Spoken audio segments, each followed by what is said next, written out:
Hi everyone, welcome back to our channel. Today in this tutorial I'm going to quickly show you how to fix the Ticketmaster Pardon the Interruption on iPhone.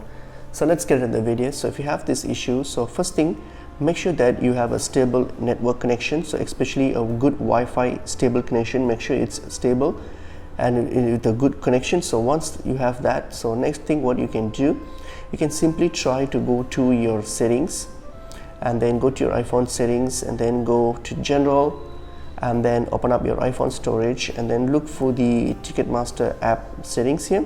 So when you get to the Ticketmaster app settings, so what you're going to do, alright, so when you open up the Ticketmaster app, so what you're going to do, try to click on offload app, try to hit on the offload app and then try to, once you offload the app, then try to install it again and see if that fixes up the issue.